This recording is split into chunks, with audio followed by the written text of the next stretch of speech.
Good Hey, morning. it's Taco Tuesday. Happy Taco Tuesday today.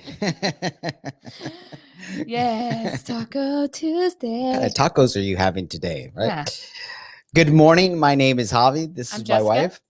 And on this show, we discuss topics that we all have to face in order to build our faith, develop our character, and take action towards the life we want to live.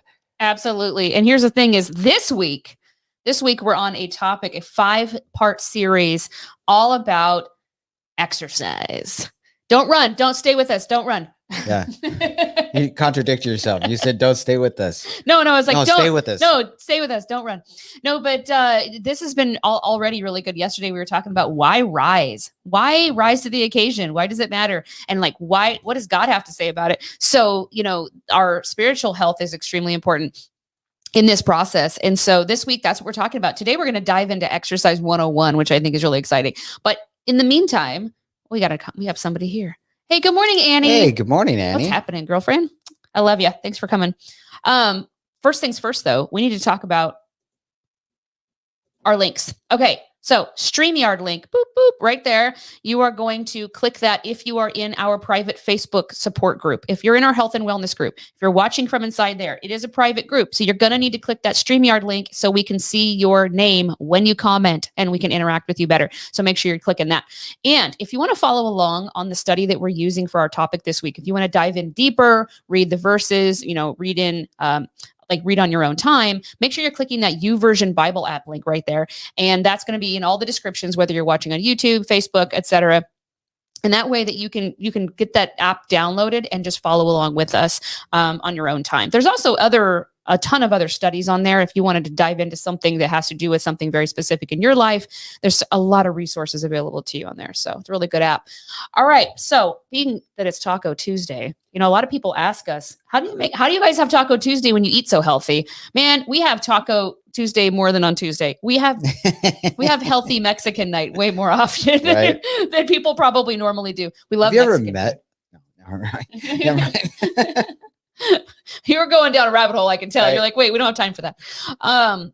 It's something that a lot of people think, they're like, what do you eat? And I'm like, man, we eat stuff all the time. So here's how we make our tacos for Taco Tuesdays or Taco Wednesdays or Taco Saturdays.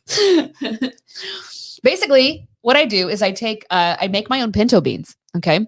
And I cook them in my Instapot. It takes like 30 minutes, believe it or not. And I just don't put salt in there, but you can put all kinds of things. You can put onions in there. You can put garlic, all the things. Hey, good morning, Monica. Good morning, Monica. We're talking about Taco Tuesday, girlfriend.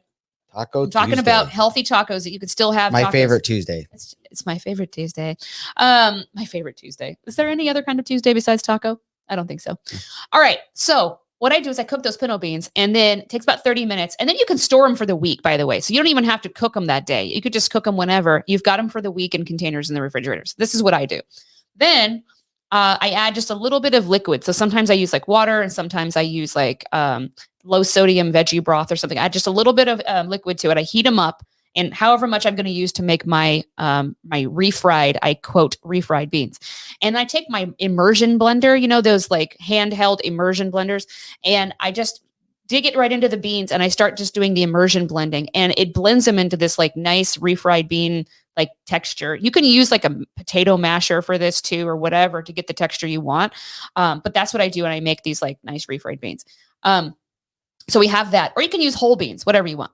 And then we have, we chop up all our veggies, our lettuce, our tomatoes. We usually will use like, if you can find low sodium salsa, do that. We typically will just find the healthiest salsa or make our own salsa. So there was something magical that we discovered not too long ago that we've been adding. And that was walnut meat. If you haven't heard of walnut meat, it sounds crazy, but it's absolutely delicious. So basically what it is you take 1 cup of walnuts, now make sure they're unsalted, 1 cup of mushrooms, and then I think it's like a teaspoon of Bragg's aminos, like the liquid aminos. You could use coconut aminos or whatever. And then all the spices that according to what kind of flavor you want. So if you want like Mexican or, like taco seasoning, you could put taco seasoning in there if that's what you use. Or like I use my seasonings to create it. So like cumin, chili powder, garlic, oregano, paprika, things like that. And then you're going to put that in there and you just put it in your food processor and pulse it for like, I don't know, literally like 10 seconds until it looks like a meat, like a ground meat texture. It's actually amazing. It's amazing, and because walnuts are just packed with They're protein. really the healthiest. So you get nut. like this protein taco. Yeah, it is actually the healthiest nut especially for things like heart health. But this is what we're having tonight. It's making me hungry already. It's in the morning and now I want tacos. But anyway, so then what we do for the shells. That was my plan. That was your plan. Every Tuesday, he's like, "Do you know what day it is? What day is it?" You take your taco shells and you just heat them up in the microwave or whatever to make them pliable. And you, there's a couple of ways I do this. So you can either make them in the air fryer. If you have a taco mold, like you can put them like not mold, but you know what I mean, like something where you can form Shape a taco form. What's that? A taco shaper. A taco shaper. Taco shaper. So what I have is like this whole thing that fits like 5 shells. Sounds like a great product. It's like a. It's like a way. I can't get through it. He's very excited about tacos. It's like a wavy thing that like you just lay them over and it shapes them like a taco, and you put it in your oven and you bake them for like, I don't know, 10 or 12 minutes until they're like almost crispy, because they'll keep crisping once you take them out. So don't make them too crispy because then they're like rock hard. So anyway, that's how we make our taco shells. And so we have tacos all the time. Like we make guacamole. I have a guacamole recipe that's super healthy. I make my immersion blender guacamole too. You can make cashew cheese sauce. So I make cashew cheese sauce to put right over the top. So all these things are sitting on the counter and you build tacos. You could use look, we're not all ourselves. We don't use too many oils really at all. We don't use oil. Yeah. But you could use very lightly, like just you could just spritz. You could even get like a paper towel or something like that, but take, sesame seed oil, avocado oil, and then kind of just lightly brush the taco shells in there, and it just gives it an extra crisp. Right. Yeah, if you're like, I want them to actually taste like taco shells, then yeah, you could like spritz them with just a little bit of like avocado oil or something, but not canola oil or anything like that. Not vegetable oil. Right. Not manteca. No. Okay. Just it on rub there, it down with manteca. Right? I remember in the day you just slap it. Just remember, Monica would remember. My sister would remember this. Just slap in all the manteca in the pan. Turn up the heat. Just let it. Just sit there and you fry your thing in there. Okay, listen. I just had a heart attack listening to you talk. Yeah, I wonder why I had problems. It's no question. But anyway, we can still have Taco Tuesday, you guys. So that's my little tutorial on how I make tacos healthy, because a lot of people ask that. They're like, how do you still eat that way? We do that all the time. And we have taquitos that way. And we have, it's just amazing. See, anyway. You came here for a devotional and you get a recipe on devotional tacos. On exercise even. And now we're talking about Taco Tuesday, because it is Taco Tuesday. In fact, maybe we should make it a segment on our show every Tuesday where we talk about things you can put in a taco. Some of the best tacos I've had were in the Southwest, like in Arizona. Oh yeah, I bet. Texas, even. Yeah. Yeah. All right. Let's get down to business. Let's talk about moving our booties. Okay. So let's talk about exercise. Is that what the topic is? Moving the booty. Yes. This doesn't sound too biblical. Booty shake. Okay. Exercise 101. All right. Are you ready? Gosh, you're like Chatty Cathy today. Okay. You were speechless. That was weird. I was trying to come up with something. It was gonna be wrong, so I decided to shut my mouth. See, you're such an amazing man. See, every man knows if you don't know what to say, don't say anything. Okay, exercise. Exercise conjures up different thoughts for different people. For some, it involves going to a gym, pumping iron. For some, that it means sweating and painful muscles, while others, it's a relaxing walk with a friend. There are all forms of exercise, okay? Today, you will understand what exercise is and learn all of the necessary components that you need to incorporate into a well-rounded exercise routine. So exercise is any bodily activity or movement that enhances or maintains physical and overall health and wellness. Overall fitness involves 3 components: cardiovascular health, muscular strength, flexibility, and endurance. That is 4 components. They don't know how to add. But they're right. There's 4 things. Okay, what activities you perform are based on your goals and personal preferences. So to maximize fat loss, you'll probably need to increase the amount of time you spend performing cardiovascular and muscular conditioning or strength training.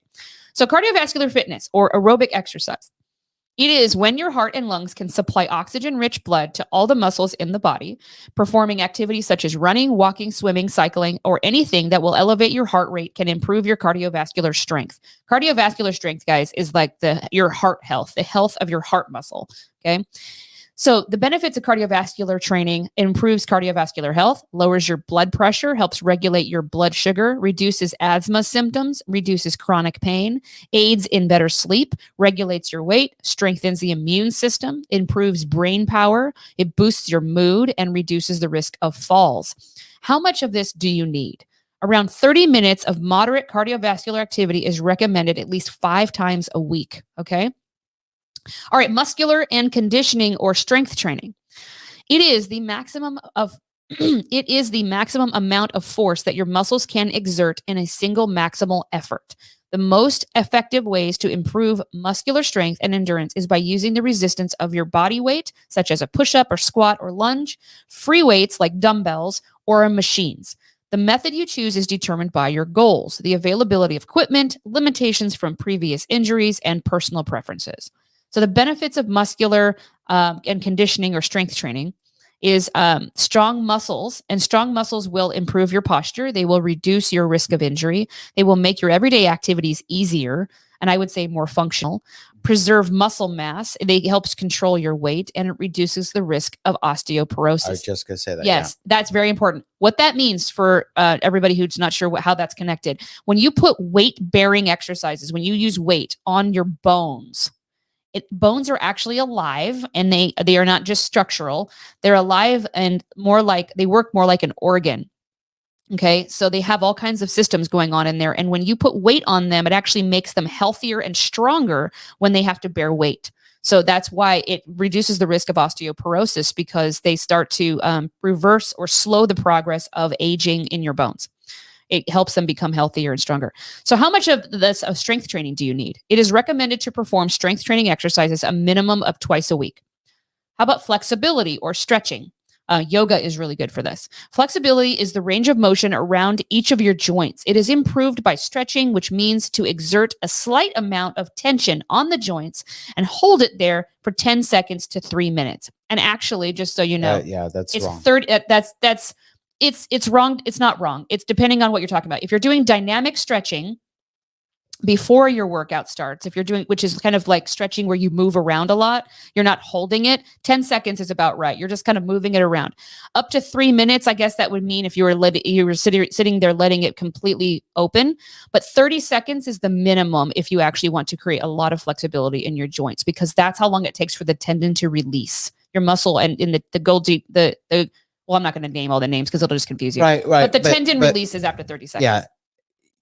Yeah. Technically, yeah, you're right. It's just how it's worded. Yeah, it's like 10 seconds to 3 minutes. A 10-second stretch isn't going to do it.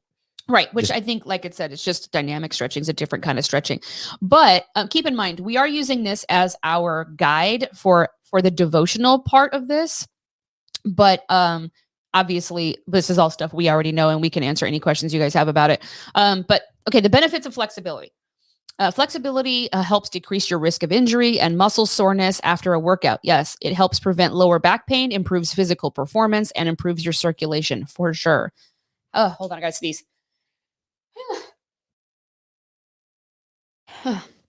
Sorry about that. When I sneeze, it's going down. I'm sneezing all over everything. Okay.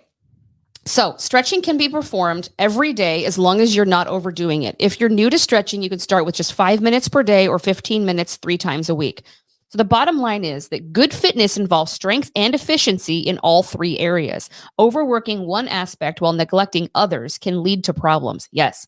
To maximize fat loss, your goal is to burn more calories than you consume. So begin by increasing the amount of activity you're currently performing, whatever that is. So reflect. So here's your 3 questions. Why was it necessary for the Proverbs 31 woman to be physically strong? Why is it necessary for you to be physically fit? And of the 3 components of fitness, cardiovascular, muscular strength, muscular strength, and flexibility, what would you benefit from the most? So today's prayer could be like this. Dear Lord, I thank you for making me so perfectly. I am in awe of your perfect design. My heart pumps blood to my entire body. My strong muscles give me the ability to do work, and the flexibility of my joints keep me supple and limber. Forgive me for not treating my body as the true wonder that it is. Let me never take any of my body systems for granted. As I go through this study this month, let me rise and glorify you in my body. Let me move my body and learn to celebrate it as the gift that it truly is. And mostly, give me the desire to begin to exercise daily. In your name I pray. Amen. Let's talk about the verse here really quick. Proverbs 31:17. She is energetic and strong, a hard worker. So this is talking about the woman in Proverbs 31. I would encourage you to go read Proverbs 31 so you can get context around this, because right here it doesn't mean too much because we don't know what the full context is. But I would encourage you to go read Proverbs 31 so that you can get the full context of it. Right. So this is the thing. Good morning, Alonza. What's happening, girl? One of the things that they pointed out is those individuals that they do work out, okay, they're active, but they focus on one thing because they enjoy it more, okay? But that's all they do. Like runners just run. Right. And that's runners, for example, if you're a runner and you just run and you do very little stretching, but you don't do any type of strength training, then you're not putting that weight bearing a weight bearing exercise on the bones. Therefore, it's going to affect your bones. Cardiovascular exercise isn't enough for strength training. Yep. You have to incorporate it into your training. Running is great, but you also have to at least incorporate it somewhere strength in training your twice week, a week. Yeah. Right. But and then stretching's very, very important. I know a lot of people that love running, but they have very tight muscles, hamstrings. Then they're getting leg cramps, hamstrings, calves, things like that, because they're not properly stretching. They're not allowing the body to really remove a lot of that that citric acid that not citric acid. Citric acid. Gosh, Dave. It's morning, people. Right. It's morning. But you're not allowing your blood to flow properly into those muscles. They stay sore, they're tight. And so when you go and exert them, they're going to cramp. Right. So, but the same thing is true when you are, when you say you're a bodybuilder, okay? A lot of bodybuilders, you know, they won't get on a treadmill. They won't, you know, they may be strong, but you know, they'll get gassed running a mile or a couple of blocks, to be honest. Well, and if you think about it, if you're doing strength training or running and you haven't figured out how to focus on flexibility, you don't have range of motion to be doing any of those things correctly. You're doing it incorrectly. Right. But those are the individuals that focus on strength training only. Yeah. They're not exercising their cardiovascular system properly. They might they may feel that way, that they're exerting their cardiovascular system in their strength training exercises because they're sweating and their heart rate may go up. But we're talking about sustained, something that is sustained for a period of time. That's actually getting proper cardiovascular exercise. Yeah. Now, keep in mind, there's some really cool stuff that happens to our bodies. Our bodies are miracles. That's the thing. I really want to focus on why is this in a devotional? Why are we even focusing on this as a devotional? So a couple of things. Number one, our bodies are miraculous, and it does things on its own when we facilitate it. You know, we talk a lot about the nutrition that we want to put in our bodies and help the body to put it in the best position possible to do what it already does, which is heal our cells at the cellular level, which is heal our organs and our body systems, is slow the progress of disease, fight off disease. When you're pumping in toxins and garbage food into your body all the time, it's really having to combat that more than actually do the work it needs to do. So when you take out the garbage food and you put in the healthy food, then you're facilitating. Same thing happens when you're running or you're cardiovascular, you're doing like aerobic exercise. You're actually facilitating your heart in building what's called collateral arteries or excuse me, I guess arteries, but they're capillaries. They're small. But like for instance, for him, he had done so much exercising in the gym all his life that while he was dealing with like the Lactic acid. it's lactic acid, not citric acid. It's lactic acid. I was It was bugging you, huh? Yeah, it was bugging me. I'm like, why can't I get the words? Okay, go ahead. Anyways, middle of the night, lactic acid.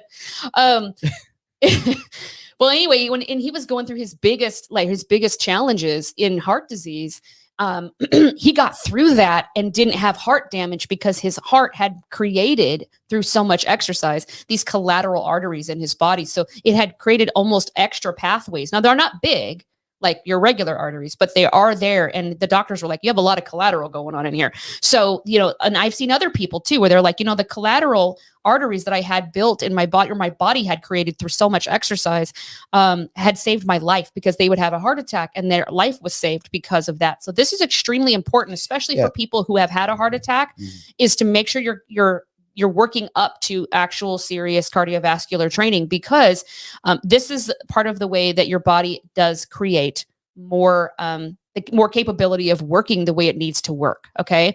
It isn't the same for everybody. You need to talk to your doctor about how much cardiovascular exercise to be doing, but it does take all three: the cardiovascular, the flexibility, and the strength training, for very different reasons. Yeah, exactly. So I can't tell you how many people that I've met that are fighting some sort of disease, and they're actually in retreat in regards to taking care of their bodies, or getting some sort of exercise because of how they feel.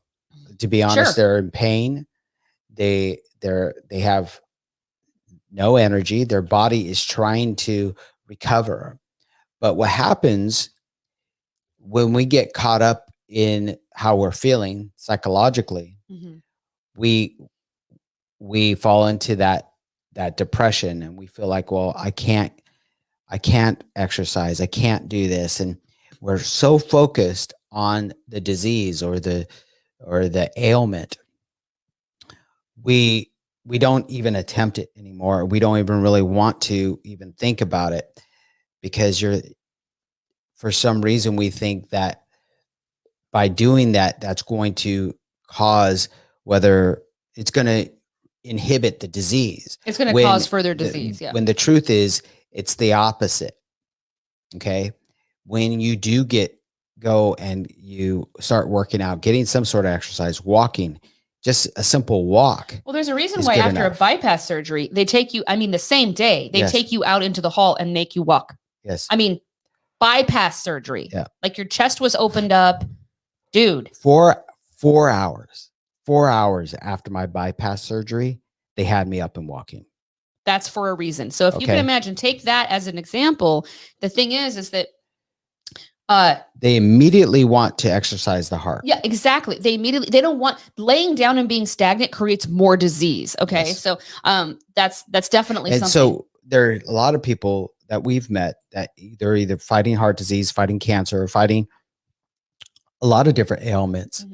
When they have taken on some sort of exercise regimen, they start to feel better. That's because God has designed our bodies to regenerate, right? To fight off disease and illness.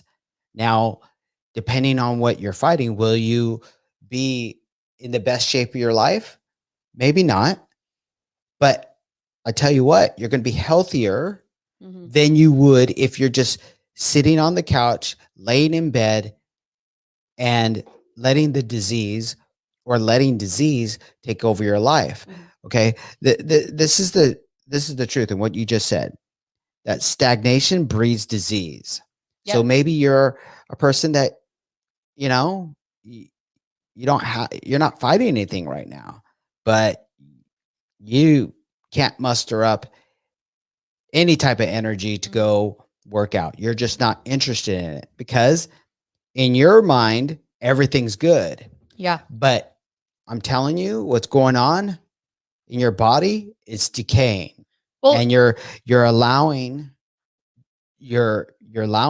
disease to accumulate into your body in some way. It may even just be like osteoporosis when you get older because you didn't work out your bones. You You know, didn't strengthen your bones. there's so many things. How many people told you things like, well, it was happening for a while? Like, it doesn't mean we always have symptoms. Okay. Things disease can accumulate in your body over time. Think about, as an example, blood clots. So that's part of the reason they have you up and walking after a bypass so quickly is blood clotting. So by sitting, your cardiovascular system will start to just clot and create, stagnation literally Yep. in your blood. I mean, so there's a reason to be up. I wanted to talk about real quick too. Um, that what it talked about with endorphins and fighting depression and puts you in boost your mood. Yep. There's literally hormonal activity going on around all this. So there's chemical reactions and hormone balancing happening when you're exercising. When people talk about how they feel better after a workout, it doesn't always mean that physically your body is just like, I'm restored. Da, da, da, da. Like, it's not like, like that all the time. It's really, it's a chemical reaction that happens when you work out and you sweat out your toxins, and what your body has to actually chemically do to facilitate a workout. One of the things is that it releases these hormones called endorphins, and those are the feel good hormones that actually boosts your mood. Literally, it is what boosts your mood. You actually start balancing your insulin and your serotonin and all of those hormones in your body. That is a huge reason why a lot of people say, well, it's my stress reliever. Yes, you get out your aggression or whatever. Maybe they'll go to do a punching bag or something. But a lot of it is just the standard chemical reaction that happens when, that is relating to exercise in general. That's what is a stress reliever, because your body has this anti-stress reaction. And it's really a beautiful thing. But also, before we go, just make sure, one of the reasons I want to make sure that we're talking about exercise on this show when we're talking about devotionals is that we have to be good stewards with everything in our lives. God's called us to steward or to take care of or be in charge of everything that he's given us. And that includes our bodies. In fact, the basis of everything he's called us to do starts with that, because we can't do any of that without our health in check. Why are we not prioritizing our health? Because the thing is that is the beginning of every effort we're ever going to make, every activity we're going to do, every outreach we're going to, put into our every not outreach, but every mission we're on, every calling that we have from God, like whatever it is. If we don't have our health, we can't do any of those things. Yep. It's like constantly picking up new jobs in your life and never fixing your car. You're never going to be able to go to any of those jobs. Why are you getting jobs? Why are you doing anything if you can't drive there? But you're not taking care of your car. Like, it's just broken down sitting in your driveway, but yet you continue to act like you're just going to live life with places that you have to drive to, but you're not taking care of your car. That's what we do with our health. We're always like building a life around a body that we're not taking care of. So our vehicle doesn't work, but yet we continue building a life, and we think that somehow that's going to work, and it doesn't work. And then one day our bodies really fall down, and all of a sudden we have a diagnosis or an injury or something like that. And it's like, well, how'd that happen? Well, right. There's many reasons, but sometimes it's because we didn't take care of ourselves. Yep. One last thing, going back to our original point, working just one type of thing, whether it's cardiovascular strength or whatever, even just doing yoga, you have to build strength. But the thing is I think that's where a lot of us guys, we make the mistake where we might have a physically demanding job that requires a lot of strength. There's a difference between, gym strength and work strength, right? I've seen guys that, they're not that big, but man, they could perform their job. They know their job, and they could do incredible things and lift and do things on an 8 to 10 hour shift, and their body is able to sustain it because their body has adapted towards those movements. Muscle memory. But the problem is, wherever you are, even if you have a demanding job and you're lifting all day long, and you're like, well, I don't need to go to the gym. I work out all day long. That's not true. Not true. Okay. Your body has adapted to certain movements that you're requiring it to do, however long you've been doing your job. and you may be strong there, but there are other muscles in your body that are necessary to function in your day-to-day life. Number one, your cardiovascular system. Just because you are doing your job every day and you're doing it well doesn't mean that you're getting the proper amount of exercise for your body.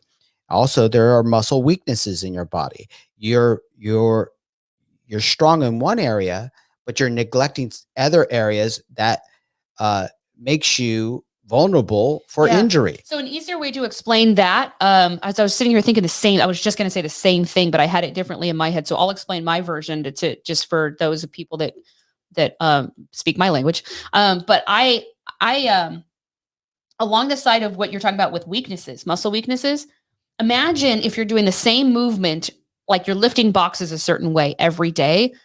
That doesn't mean your body's moving in a balanced way. So like you could be moving a certain way with your body, lifting or whatever you're doing, labor intensive work or swinging a hammer or whatever you're doing.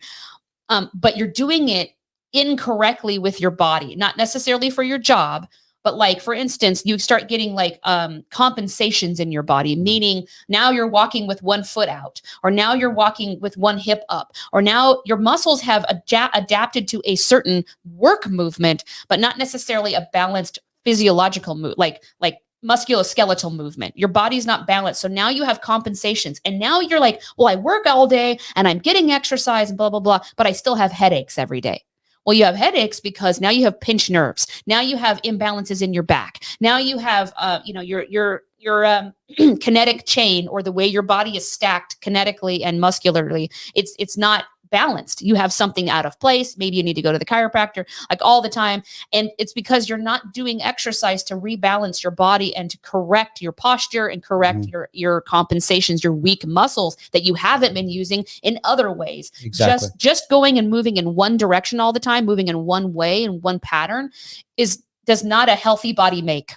Yeah, exactly. So the same is true. Those of us that have office jobs, okay, you're behind the desk. So maybe you're on your lunch break, you're taking a walk, which is good. Okay. But that's all you're doing.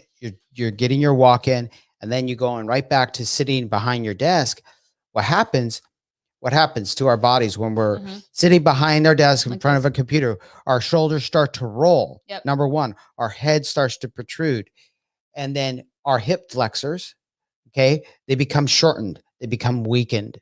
So you start to have low back pain. So you have back pain, right? Then you start to have headaches. Why? Because your head is going forward, because you're looking at that computer screen all day. Your shoulders are hunched. So your body starts to adapt and to form that way, and saying, well, this is what we need to do every day. So it starts to form that way, and other muscles aren't getting the attention they need, mainly the abdominal area. Okay. You're not strengthening our abdominal area, especially the transverse abdominis, is that belt that holds that back up for good posture. Okay. When we're allowing our shoulders to roll, we're causing tension, lengthening in those upper back muscles, shortening our chest muscles, rather than sitting up straight. Okay. Well, then a lot of what happens, we talk about compensations. It's not just that you're not using the muscles that you should be using, but now you're using the wrong muscles for the wrong thing. So you go out, you're working all week long, but then you go out on the weekend to play or do something, and you end up injuring yourself. And it was a simple little thing. Or this has happened to me before, where you slip. Okay. And it seemed like you didn't fall, you just slipped a little bit, or you did this activity and you're really, really sore and you hurt your back. You thought in your mind, sure, I could do that. That's simple. And it probably was, but your body wasn't prepared for it. Right. And you strained those muscles. You strained those smaller muscles that assist the bigger muscles, and you strain them. And why? Because those bigger muscles that you called to action, whatever movement you did, they were too weak. So the strain went to the smaller muscles that they're connected to and strained them because they weren't designed to hold that type of stress. That's what causes injury. Right. So when you're talking, so all that said, to bring it all together, you need to be doing some kind of strength training with some sort of direction so that you can rebalance your body functionally while also building your cardiovascular health so that you can sustain that, so that you can get good circulation to your muscles, right? Get those good endorphins, those hormones going. And then you have to be able to be flexible so that you're not also injuring yourself. Balance training is extremely important. Core training, all of those things to make sure your body can move in the ways that we need our body to move daily so you don't injure yourself, so you can do all the things you want to do, right? But in a balanced way, and just create the movement. Stability training really helps bring our bodies back into alignment when we started addressing our muscle weaknesses. And when you have a good stability training program, when you have that program and you start to do that program and you start to really challenge your body, you begin to bring your body back into balance. If you have your body into balance, when you're doing all those other things, you're more efficient. Your body starts moving more efficiently. And so when you go and do your strength training exercise, even your cardiovascular exercise, when you're walking, you're running, whatever, and even yoga, you're doing it with a balanced body. Imagine how much better you would run if you had stability training in your regimen.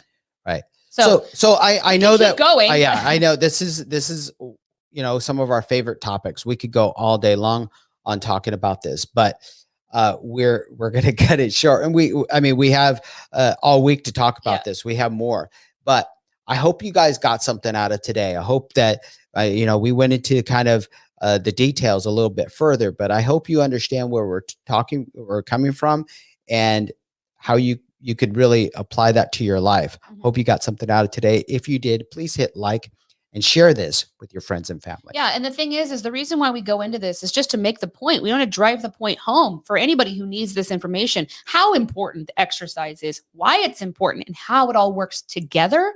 I think that's something most people don't really think about. So that's something we really wanted to make a point of today. But you know what? Everybody is at different places. No matter where you are, it's not about comparing yourself. This is about looking at yourself from the inside, talking to God about it and saying, where do you want me to go next? What's going to make me the healthiest, God? I'm going to give you my body today as a sacrifice and as a just as a gift of just saying, whatever you want me to do with this, God, I'm going to do it. What do you need me to do with this in order to carry out the things you're asking me to do? And make it more of a conversation about your own health and not a comparison game about what you're able to do and not able to do, especially not comparing yourself with what you used to be able to do. Don't do that. So these are the things that we need to all focus on for our better health, our mental health, our spiritual health.